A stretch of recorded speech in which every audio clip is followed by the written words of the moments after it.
of grade 10A, and today I will be explaining you all the rules of procedure of the MUN. Now before starting off, I would want you all to remember the fact that the rules of procedure that I am going to be explaining you all to right now only are applicable to 4 types of MUN, which are the Harvard Model United Nations, the Yale Model United Nations, the Ivy League Model United Nations Conference, and the UNA-USA, which is the United Nations Association of United States of America. I think almost 4 to 5 people before me have already explained you what I am going to explain you right now. So please make sure that you answer my questions, which I will ask in between. Now, as we all know that debates take place in the MUN sessions, so this debate process is divided into 2 parts, the formal debate and the informal debates. Now, formal debates have something called as the speakers list, and informal debates have something called as the caucuses. I'll explain you this in the further. Now, formal debates are in the form of long speeches, and they give a very broad perspective of the agenda or the topic which is being discussed. And whereas informal debates, they usually have short, focused engagements between the delegates, back and forth debates, and they usually come up with a solution for the issue being discussed. Now, may I ask you guys, can a formal debate be interrupted? You can answer in between. Can a formal debate be interrupted? Yes. Absolutely wrong. A formal debate cannot be interrupted whatsoever the situation is, neither by the president and nor by the delegates. Whereas an informal debate can be interrupted, and yes, they can be interrupted, but in a particular situation. Usually we do not interrupt any delegate or the committee who is speaking. Now, a formal debate. Can a formal debate be interrupted by the point of person? Yes, point of, okay, I had to explain it, but yes, point of person. 1 minute. Person is actually speaking in a formal debate has completed speaking, judge can be taken. Yes, then you can. But not during when they are talking, when they are giving their speech.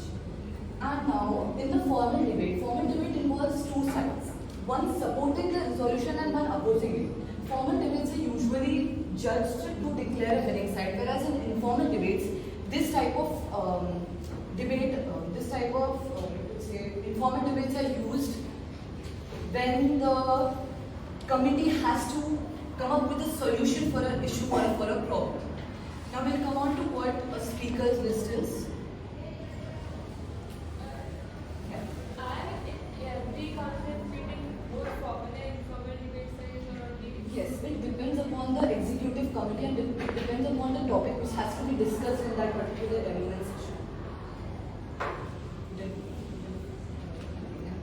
Now, the speaker's list. When the committee begins, the chairman or the board of executives will create a list of delegates who wish to give a speech. Now, these speeches are mainly about how each country feels on that particular topic. The default speaking time of a speaker's list speech is 1.5 minutes to 2 minutes. You have to make sure that you don't exceed after 2 minutes. Now we'll come on to what a yield is. Yeah. What if the speaker exceeds 2 minutes after 2 minutes? They are usually, okay, I think 30 seconds more, but they are not given more time to speak. They are usually told to be stopped. They have to stop. Now, yield is basically, you could say, a tool for a delegate after they are done speaking and still their time is left. Suppose I have 2 minutes for my speech, but I have spoken for 1 minute and my speech has ended. Now I have 1 more minute left. So I'll tell you some yields. You will understand what it exactly is. Now, yield to the executive board. This basically means that after I am done speaking for 1 minute, the another 1 minute which is left, I can pass that time and I can go and sit on my seat. That's it. Very simple. Now, yield to questions. After 1 minute, you open the stage to questions, whatever the other delegates have. Yield to another delegate. That 1 minute, you can give it to another delegate who has to come and give the speech. So you can give them that minute and they can use it. Yield to comments. Now, yield to comments and yield to questions is very different. In yield to comments, the delegates who are sitting and they have heard your speech, they give you feedback, they give you comments on how they felt that speech was. It can be positive and it can be negative, and make sure that you are not taken aback by negative feedbacks. Now we come on to the two types of informal debates, which are the moderated and the unmoderated caucuses. And Understand lead to executive. so basically, if I am done, I have 2 minutes, and my 1 minute I have done. Now I have 1 more minute. Nothing. I just complete. I say thank you and I post it. Nothing happens. I don't give that 1 minute to anyone or comments or questions. Nothing. I just go and sit.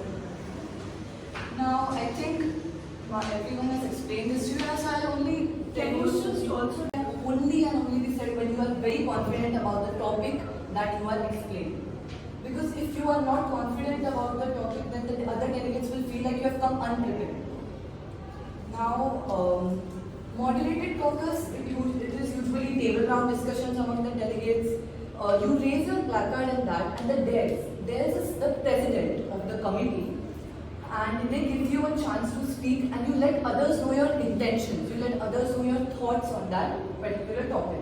But make sure, and this does not interrupt you, okay? But make sure you have to stay on the track. If you do not stay on the track, you may be interrupted by the president and you have to sit down. Now, unmoderated caucus, it is very easy. You have a lot of freedom. You can move around, you can talk with other delegates, you can draft working papers. So it basically serves as a way for delegates to leave their seats and to talk with other delegates to come up with resolutions. Oh, yes, also, to tell you what caucus basically means, caucus is a meeting of a particular group. So here it refers to the model unit. Now we come on to the topic of points and motions. Motions are basically used to discuss procedural matters, to continue the MUN in a very smooth flow. Motions are passed. Now, how are motions passed? The board, the executive board, after some time asks the delegates if there are any motions in the committee to be passed. If there is one delegate who raises their placard, the executive committee, if they recognize that person, they have to state the motion which is to be passed, and they have to give the details. Every detail has to be precise which is given. And if the executive directors feel like this motion should be passed, then there is a vote. And if the majority goes with the vote, then the motion is passed. If not, then the motion is discounted. Yeah? So motion is basically an opinion. It is, I'll give you an example. Suppose a person wants to start an unmoderated caucus for a time limit of 15 minutes. They want to go and discuss with other delegates and come up with resolutions. So they state that to the committee, and if the committee feels so that it should be done, then there's a vote, and then if majority, then yes, if no, then yes. Can there be only one unmoderated caucus in an assembly? Not necessary. There can be more than one, but if only the committee feels so, only. I have a Yeah, question. How many motions can be passed by one person or one summit or committee? One person, I think, in one M1 session, per person only one motion can be passed. Now I tell you one. Yeah. If a person raises his card to say something and he forgets his speech, so Okay, so they raise their placard, and if they forgot what they have to do. Okay. So actually in that To correct the mistakes made by the chair. Yes, yes, absolutely. Now in a roll call, a particular delegate has three options, that the three things that they can say. Either they can say present, or they can say present and voting, or they can say present and absent. Basically, present means that they are just present. They won't be voting in any vote that will be going on. Present and voting is simple. It means that they are present and they will be voting if there is any vote conducted. And present and abstain means they are present, but they will be neutral. They won't be voting in any vote which will happen. I want to ask that if someone during during the roll call, if someone says that they are present, just present, and then during the voting session, the voting is going on, they also put in their vote. So what No, else? it's not allowed. It's not allowed. During the roll call, they have to, if it is written present, then the executive director notes down present. Yeah. And if during the roll call they say present and voting, and they do not put in their vote. I don't think that is possible. They have to think before if they want to vote or if they do not want to vote. It is not possible.